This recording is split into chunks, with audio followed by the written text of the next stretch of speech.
बेचारे राम जी भी परेशान होंगे। भगवान राम, महमूद गजनिया लूटा था तब तो ठीक था, अब कौन महमूद गजनी आके राम मंदिर लूट गया, बड़ा भैया। भगवान शंकर भगवान राम के बीच वार्ता हो रही होगी, हमारा तो मंदिर जो है एक मुसलमान लूट लिया था और तुम्हारा मंदिर कौन लूट लिया। अवध ओझा से रहता है विरोध में बोलता है तेरा फूफा गीता पढ़ा रहे संडे को। जैसे आप हनुमान जी से जुड़े, हनुमान जी तुरंत आपको राम जी से जोड़ देंगे, और जैसे ही आप राम जी से जुड़ोगे उसके बाद तो आपको दुनिया में कोई हरा ही नहीं सकता। बेचारे राम जी भी परेशान होंगे। भगवान राम कि बताओ यार, महमूद गजनिया लूटा था तब तो ठीक था। मतलब भगवान राम सोचते होंगे कि महमूद गजनी लूटा, वो तो बात समझ में आई, अब कौन महमूद गजनी आके राम मंदिर लूट गया, बड़ा भैया हाहाकार चल रहा है, बहुत हाहाकार चल रहा है कि ये कौन सा महमूद गजनी है। भाई महमूद गजनी भगवान शंकर और भगवान राम के बीच वार्ता हो रही होगी, भगवान शंकर और भगवान राम के बीच वार्ता हो रही होगी, दोनों लोग बैठे होंगे और भगवान शंकर भगवान राम से कह रहे होंगे भैया हमारा तो मंदिर जो है एक मुसलमान लूट लिया था, महमूद गजनी, और तुम्हारा मंदिर कौन लूट लिया। और भगवान राम मुस्कुराते होंगे कि अब क्या बोले, शंकर जी क्या बोले, आप बताइए, लड़के हैं गलती हो जाती है, बच्चे अपने ही हैं, कहीं घूमने टहलने चले गए होंगे, पैसा कम पड़ गया होगा। आदमी अपने बच्चों की गलती को छुपाने की कोशिश करता है, दूसरे के बच्चों की गलती को तो वो बता देगा पूरे समाज में कि भैया हाँ फलाने के बच्चे दारू पिए थे, वह फलाने लड़का वहां बैठे गांजा पिए थे, लेकिन अगर अपना लड़का पकड़ में आ जाए तो छुपाएगा आदमी। अब जब भगवान शंकर भगवान राम में जब वार्ता हो रही होगी, और होगी निश्चित, दोनों लोग बतियाए होंगे, निश्चित इस मुद्दे पर ब्रह्मा जी को भी बुलाए होंगे, तो शंकर जी ब्रह्मा जी और राम जी तीनों लोग बैठे होंगे, तो ब्रह्मा जी तो मुस्कुरा रहे होंगे कि देखो भैया हम तो इन सब बातों से मुक्त हैं, हमारा कोई मंदिर ही नहीं है। ब्रह्मा जी, हमको लोग कहते हैं सनातन विरोध में बोलता है, अवध ओझा सनातन विरोध में बोलता है, तेरे फूफा गीता पढ़ा रहे संडे को है, तेरे फूफा पिछले 1.5 साल से गीता पढ़ा रहे इतवार को रात में 9 बजे संडे को गीता का शो आता है, और तुम्हारे फूफा पढ़ा रहे हैं।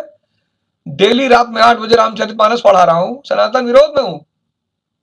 तो ब्रह्मा जी शंकर जी और विष्णु जी तीनों लोग की बैठक चल रही होगी, तो ब्रह्मा जी तो बहुत खुश हो गए, ब्रह्मा जी तो बहुत खुश हो गए भैया हमारा कोई मंदिर नहीं, एक ही मंदिर है पुष्कर में, हमको ज्यादा टेंशन है नहीं, हम ज्यादा संपत्ति इसीलिए बनाए नहीं। शंकर जी बेचारे अब बड़े आश्चर्यचकित होंगे, कह रहे होंगे राम जी हमारा मंदिर तो मुसलमानों लूट लिया था, महमूद गजनी है, बात समझ में आती है, तुम्हारा मंदिर कैसे लूट गया।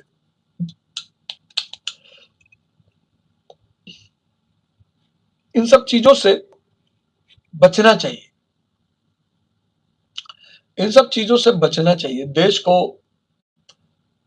अब मैं क्या कहूं इस देश की जनता को, मुझे इस देश की जनता पे गुस्सा नहीं आता, क्योंकि आप ही भोग रहे हो, आप भोग रहे हो, आपको दिखाई भले ना पड़ रहा हो लेकिन आप भुगत रहे हो, और सिर्फ एक गलती कर, कोई पार्टी गलत नहीं है, कोई नेता गलत नहीं, नेता और पार्टी को गाली देने का मतलब यह है कि आपको समस्या का पता ही नहीं है।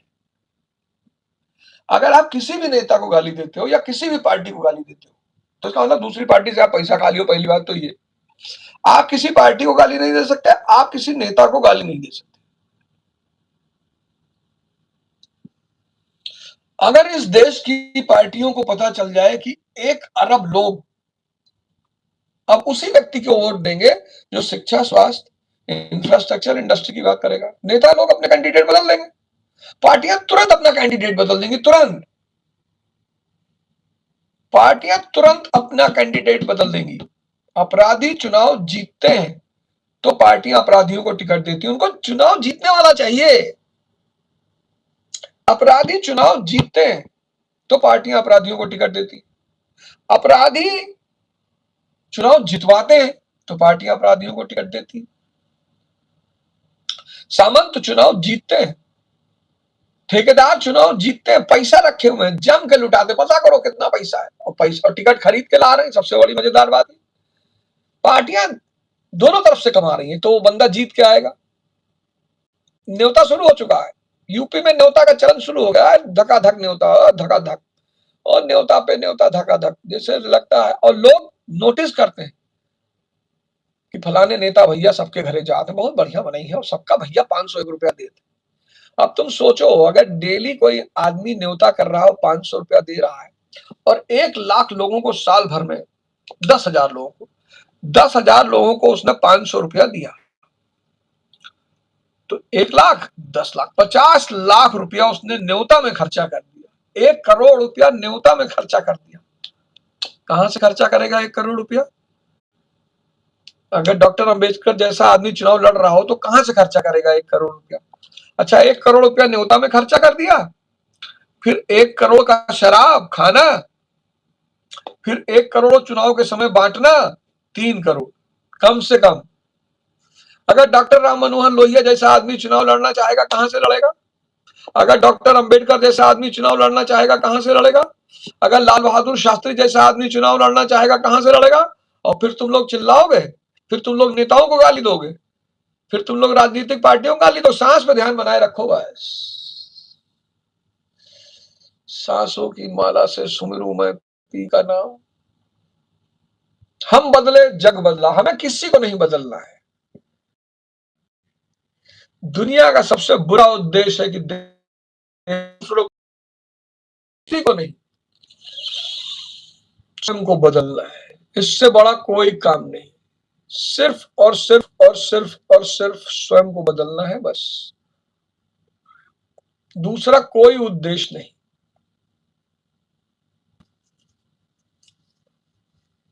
तो दिन में हर 1 घंटे पे 10 मिनट आप ये कर लिया करिए, आपको बहुत हल्कापन महसूस होगा।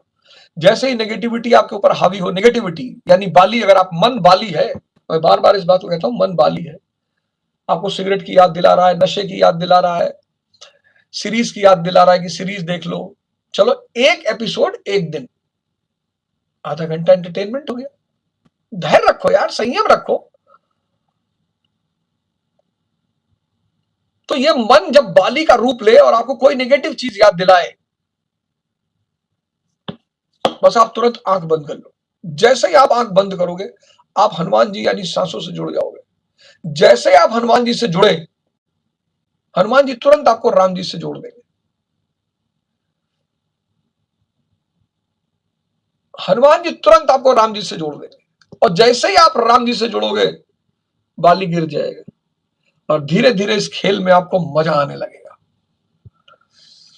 और जिस दिन आपको इस खेल में मजा आने लगा, उसके बाद तो आपको दुनिया में कोई हरा ही नहीं सकता। आप बहुत मुझको धन्यवाद दोगे, बहुत धन्यवाद दोगे कि अवध ओझा ये क्या सिखा दी। अब मैं सोचता हूं कि जो लोग सोशल मीडिया पर बैठते हैं वो कैसे उत्तेजित हो जाते हैं। आप अभी कोई उत्तेजना की बात बोलो, आक्रामकता की बात बोलो, तुरंत आपका जो व्यूअरशिप है तुरंत ऐसे हाइक मार, गाली देने लगो किसी नेता को, अभी व्यूअरशिप हाइक मारे 1000 पहुंच जाएगा, तो उसी व्यूअरशिप के चक्कर में लोग गाली देने लगते हैं। ये जितने लोग सोशल मीडिया पे आक्रामक बने हुए हैं, सब रोते हैं अकेले में। जब पकड़ा जाते हैं, धरा जाते हैं तो रोते हैं। अब मुझे, जब मैं लाइव होता हूं तब मुझे पहले मैं सोचता था यार इतना आक्रामकता से लोग क्यों बोलते हैं, किसी को क्यों गाली देते हैं।